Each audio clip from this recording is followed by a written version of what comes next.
Hi. Бүгдээ сайн сууцсан уу? Балар байна. Та бүхэнтэйгээ энэ өдөр мэндийг хүргэе. Тэгээд өнөөдөр дэлхийн хувцастай байгаад гайхаарай. Хоёр өдөртөө унталцаад тэгээд та бүхэнтэйгээ шишин дугаар хүргэхээр бэлдсэн байна. Тэгээд өнөөдрөөс эхлээд та бүхэнтэйгээ онлайн бук клуб гэсэн нэртэйгээр би номныхаа тухай та бүхэнд хүргэжсэн. Тэгээд өнөөдрөөс эхлээд номныхаа тухай дугаарууд гаргаж ирсэнийгаа би онлайн бук клуб гэж нэрлсэн байгаа. Тэгээд ямар бук клуб бэ гэхээр баян болох анхны алхам гэсэн нэртэйгээр бук клуб нэрлэл өгсөн. Тэгээд энэ бук клубаараа та бүхэнтэйгээ яг нэрсгээ баян болох анхны алхам хэрхэн баян болох вэ гэсэн тийм сэдвтэйгээр та бүхэнтэйгээ уншсан номныхаа тухай хуваалцуулна. Тэгээд би та бүхэнтэйгээ урд нь ч гэсэн яг баян болох тухай, хэрхэн өөрийгөө олж таних тухай номнууд, өөрийгөө хэрхэн брендинг хийх тухай номнууд хуваалцсан байгаа. Тэгээд энэ удаагийн дугаараар ч гэсэн та бүхэнтэйгээ баян болох алхмын тухай хуваалцсан. Тэгээд өнөөдөр та бүхэнтэйгээ хуваалцахыг хүссэн ном маань болохоор Баян болох хурдны зам гэсэн нэртэй ном байгаа. Тэгээд энэ ном болохоор 2013 онд бичигдсэн билээ. Тэгээд 2013 онд бичигдсэн хэрнээ одоо хүртэл хүмүүс яг эдийн засаг санхүүгийн хамгийн анхан шатны унших ёстой номнуудын нэг гэж хэлдэм билээ. Тэгээд би олон тийм YouTube үзээд олон хүмүүсийн номнууд үзэхэд яг энэ номыг заавал уншаар, энэ номыг уншиж яг анхан шатны одоо эдийн засаг эд хөрөнгө баялаг хэрхэн баян болох гэсэн тийм анхан шатны мэдлэгийг авах боломжтой ном гэж энэ номыг танилцуулсан байсан болохоор би энэ номыг унших шийдвэр гаргаад тэгээд энэ ном маань бас маш их тийм зүйлийг ойлгуулсан болохоор та бүхэнтэй хуваалцахаар бэлдсэн байгаа. За энэ ном дээр болохоор явган хүний замаар аялагч, удаан замаар аялагч, хурдны замаар аялагч гэсэн гурван төрлийн аялагчийн тухай гардаг. Тэгээд зүгээр одоо аялдаг хүний тухай ярихаас илүү бидний нийгэм дээр одоо баян хүмүүс, ядуу хүмүүс, гол дундаж зэргийн хүмүүс гэж гурван ангилдаг тийм. Яг тэрэн шиг юм дээр цаад яг баян хүмүүсийг болохоор хурдны замаар одоо машины хурдны замаар аялагч гэж нэрлээд тэгээд дундаж түвшний хүмүүсийг болохоор удаан замаар аялагч гэж хэлсэн байсан. Тэгээд удаан зам гэдэг нь болохоор яг энгийн байн зогсдог тийм замыг удаан замаар аялагч гэж бичсэн байсан. Тэгээд хамгийн сүүлд нь ядуу хүмүүсийн болохоор явган хүний замаар аялагч. Одоо машин цуухгүй болохоор мэдээж явган явах юм бол илүү удаан явах боломжтой шүү дээ тийм. Яг тэр байдлаараа ядуу төвчний хүмүүс болохоор явган хүний замаар аялагч гэж тодтгон гаргасан байсан. Тэгээд та бүхэнд өнөөдөр энэ гурван одоо аялагчийн тухай ярилцаад тэгээд хамгийн сүүлд нь энэ гурван аялагчийг харьцуулаад тэгээд өнөөдрийн дугаар дуусгуулна. Тэгээд өнөөдрийн дугаар дуусгахдаа бас та бүхэндээ маш чухал зар хөрөх байгаа. Тэгээд та бүхэн дуустал заавал үзээрэй гэж хүсэж байна. Нэгт нь болохоор түрүүн хэлсэнчлэн ядуу төвшингийн хүмүүсийг явган хүний замаар аялагчаа гэж хэлсэн байсан. Тэгээд энэ явган хүний замаар аялагч нь ямар бодол санаатай, ямар ойлголттой ор амьдрт юм бэ гэдэг тухай ном дээр гарсан байсан. Тэгээд тэр тухай та бүхэндээ танилцуулъя. Та бүхэн бас ингэж сонсож байхдаа би яг ямар төвшний хүн байна вэ? Эцний төрөвчөндөө баян байсан ч гэсэн өөрхөн бодол санаа ядуу байх боломжтой шүү дээ. Тэрэн шиг миний бодол санаа, миний одоо амьдралын үзэл бодол маань яг ямар төвшин дээр байна вэ гэдгийг өөрөөсөө асуунгаад өнөөдрийн дугаараас сонсоорой гэж хүсэж байна. Нэгт нь болохоор үрийн тухай юу гэж боддог гэхээр зээл бол гайхалтай систем юм аа. Одоо өөрөө бол маш гайхалтай зөв тийм систем. Тэгээд би өөрхөн худалдаж авахыг хүссэн зүйл байх юм бол шууд худалдаж авна гэсэн тийм бодолтой юм байна л да. Ядуу төвчний хүмүүс болохоор ямар нэгэн төсвөр төвчээр гэж байхаас илүү шууд өнөөдөр өөр авмаар байгаа юм аа. Өөр тавиач ч болоо лизингэрч болоо эсвэл ламбардаач болоо авах хүсэлтэй тийм бодол санаатай өөрийн тухай ойлголттой юм байна л да. Тэгэд өөрийн системийг маш ихээр хэрэгэлдэг, байнгын өөртөө байдаг тийм хүмүүс юм байна. За дараа нь болохоор цагийн тухай ойлголт. Энэ хүмүүс цагийн тухай юу гэж ойлгодог гэхээр цаг бол хангалттай. Маргааш хизээч ирэхгүй юм шиг өнгийг өөрөх болно гэсэн тийм бодолтойгоор маргааш маргаашийн тухай маргааштай санаа зовно. Өнөөдөр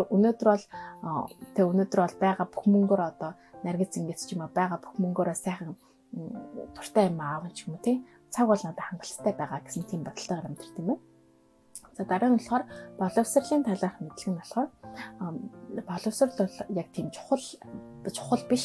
Тэгээ энэ хүмүүс болохоор сургуулаа төгсөөд ч юм уу тий 10 жилээ төгсөөд ч юм уу тий сургуулаа төгсөн гутаа шууд тэр үеэс ахуулаад одоо сурч боловсрохоо зогсоодог. Тийм байна. Дараа нь болохоор энэ хүмүүсийн орлогын гол их үүсвэр нь болохоор цалин. Тэгээ цалин их байх юм бол ямар ч ажил байсан хаанч чад ажиллах бэлэн байдаг. Тэгээ дараа нь болохоор баялгаа ингээд өсгөх гол стратеги нь болохоор ажил хийхээс гадна одоо мөрөөдө тоглоом, эсвэл суглаа, тий, эсвэл ямар нэгэн компанитай зарга үүсгэсэн тэр мөнгөө аваад тэрүүгээрээ одоо баялгаа өсгөнө гэсэн тийм бодолтой байт юм байна. За хоёрт нь болохоор удаан замаар аялагчийн тухай ярих болно. Удаан замаар аялагч нь болохоор түрүүн хэлсэнчлэн дундад төвшний хүмүүсийг хэлж байгаа. За тэгээ дундад төвшний хүмүүс болохоор цагийн тухай юу гэж боддог гэхээр цаг хугацаа бол хангалттай. Би цагаа мөнгөөр салахад бэлэн байна гэж гарсан. Тэгээд өөрийнхөө цагийг тэг хайр найргүй мөнгө олохын төлөө хэрэглэдэг тийм хүмүүс юм л да. Тэгээ хэдий чинээ их ажиллана, төдий чинээ хурдан мөнгө хадгалаад тэгээд дээш нь өрөө төлөөд тэгээ хамгийн сүүлд тий 65 наснда тэтгэвртэй гараад их мөнгө тэр үедээ тэр хоримтлсан мөнгөө тэр үедээ би хэрэглээд азаргалтай амьдрна гэсэн тийм бодолтойгоор амьдрт юм байна л да. За дараа нь болохоор боловсролын талаарх мэдлэг нь гэдгсэн чинь өндөр цалин авах боломж нь хэмэл боловсрол юм байна л да. Одоо өөрөөр хэлэх юм бол одоо байгаахан цалингаа их болох юм бол боловсрох хэрэгтэй гэж боддгийм байна л да.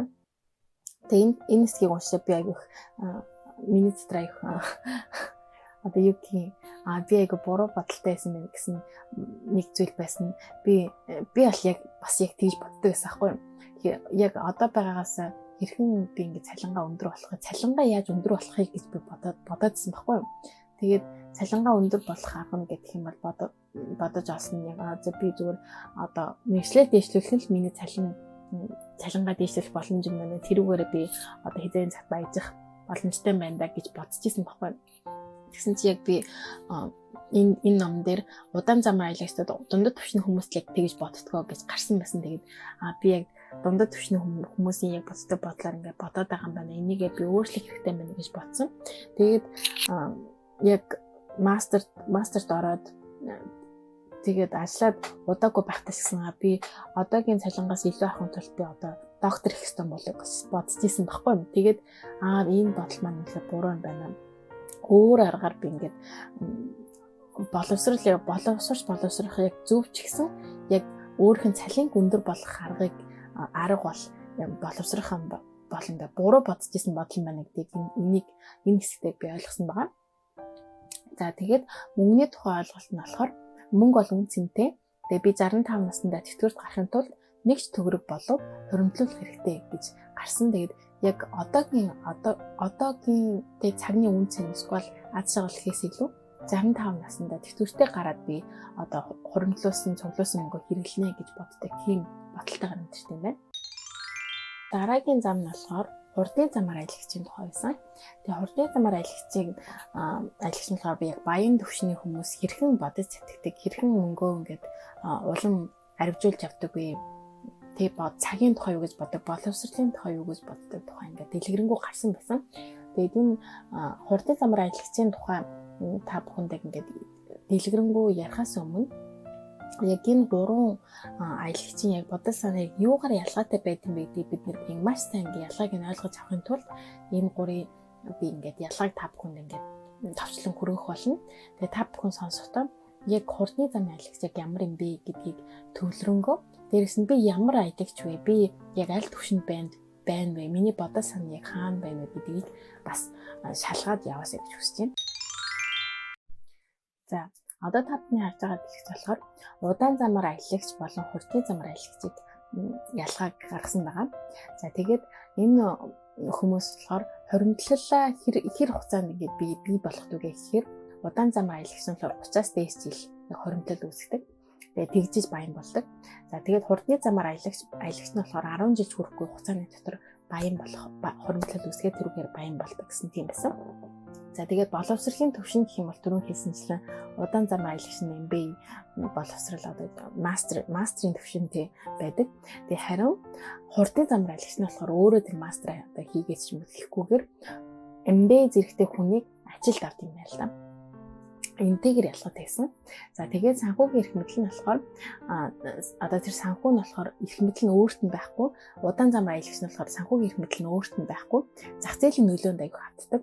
Тэгээд жишээлбэл коронагийн үед маш олон тийм бизнес хийдэг хүмүүсийн ажлын зогсонгууд те зах зээлийн нөлөөнд автангуудаа дампуурах юм уу тийм зүйлүүд аяг болсон. Тэр нь болохоор яг удаан замаар аялагчийн тийм санхүүгийн эрх мэдэл нь яг өөрт нь биш одоо зах зээлийн нөлөөнд байсан харагдаж байгаа.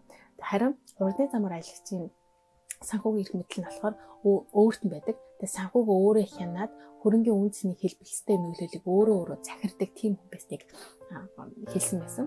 За тэгээд цаг төлөвлөлт нь болохоор удаан замаар аялагч нь болохоор ажлын төлөө цагаа зарцуулдаг. Ажилд хийхэд маш их цаг зарцуулдаг тийм байсан. Харин хурдны замаар аялагч нь болохоор ажил хийхээс илүү цагийг өөрөөр төлөө ажилуулдаг тийм хүмүүс байсан. Тэгээ энэ хэсгээр айгүй тийм айгүй их ойлгож авсан зүйл нь гэхээр би болохоор бас яг маш их цагаар ажиллаад их олон цаг ажиллаад байх юм бол тэр мөнгө удаан гэснэ гэж боддог байсан бол харин хэр их цаг ажиллахаасаа ажлын гэдэг нь чухал биш. Харин цагийг өөрийнхөө төлөө ажилуулж сурах нь чухал юм байна гэдгийг ойлгож авсан. За дараа нь болохоор ажлын тухай юу гэж боддог гэхээр удаан замаар аялагч нь болохоор ажилчин.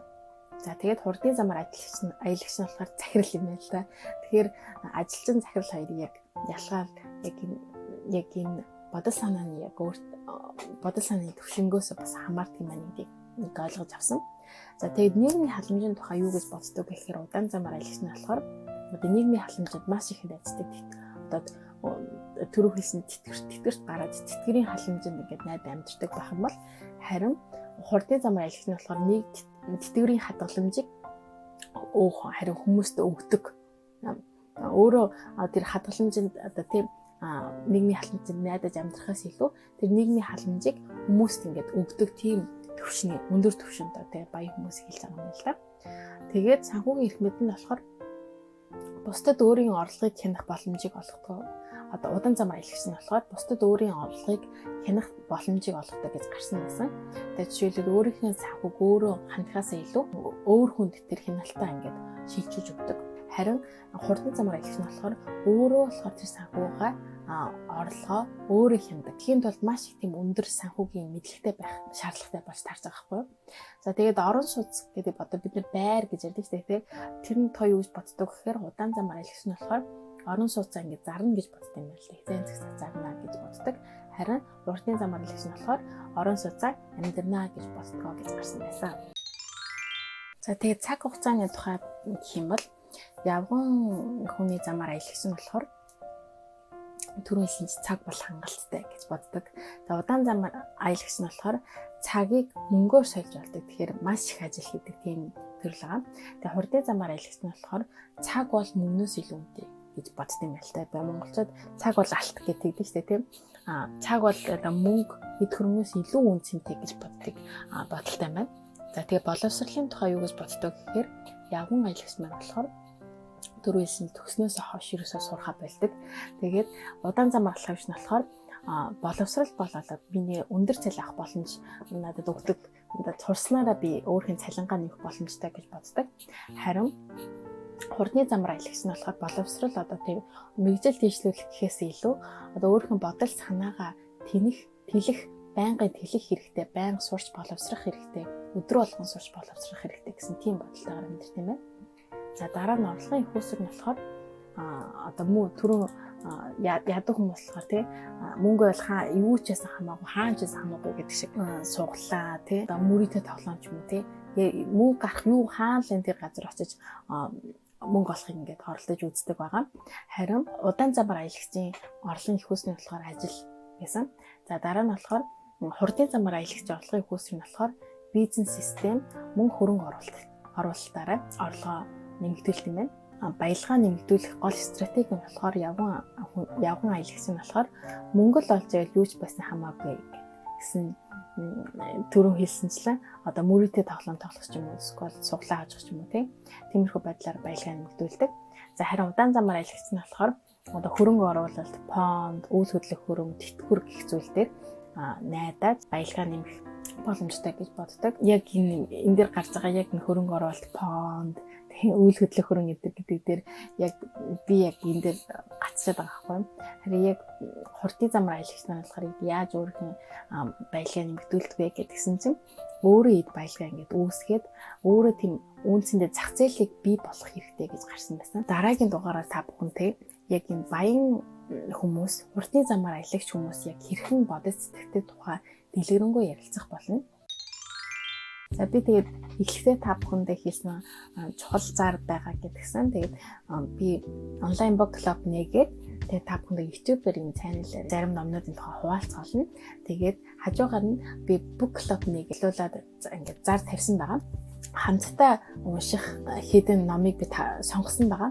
Тэгээд тэр номнууд маань болохоор яг миний дөрөв хэлсэнчлэг баян болгохыг анхан шатны тийм санхүү эдийн засгийн тухай яг анхан шатны мэдлэг олох боломжтой тийм номнууд байгаа. Тэгээд яг бидний одоо дансанд зөрүүрчинд олон мөнгө байхгүй ч гэсэн хамгийн түрүүнд тархиндаа баян болох хэрэгтэй гэж номноос уншсан. Өнөөдөр яг бидний зөрүүрчинд олон баян биш ч гэсэн эхлээд бид нэр бодол санаагаар тархиндаа баян болох хэрэгтэй байна гэдгийг аюул ойлгоод яг тэр тал дээр суралцаж байгаа. Холбогдуулаад хэд хэдэн номыг уншсан. Тэгээд тэр номнуудаараа та бүхэнтэйгээ би book club ажиллуулах төлөвлөгөөтэй байгаа. Тэгээд тэр тухай та бүхэн дэлгэрэнгүй авах гэсэн юм бол миний Facebook руу холбогдорой. Тэгээд хамтдаа ном уншаад 3 ном унших байгаа. Тэгээд хамтдаа ном уншаад тэгээд зөвхөн ном уншаад ингээд зогсохгүйгээр тэр номны тухай ингээд их бодоод би та бүхэнд тэр номтой холбогдуулалт ингээд баг зэрэг мишонууд өгөх байгаа бодох асуултуудыг та бүхэн дөрөндөө тэр мишоныг хамт ингээд хийж явуулгаад хэрхэн баян болох вэ? Баян болох анхан шатны бодол санаа тэгээд бас үйл хөдлөл хийх баталтай байгаа. Тэгээд та бүхэнтэйгээ хамтдаа баян болох ном уншаад өсөн хөгжөө баян болох хүсэлтэй байгаа шүү. Бүгд хамтдаа дараагийн цагаар уулзцай. Баярлалаа.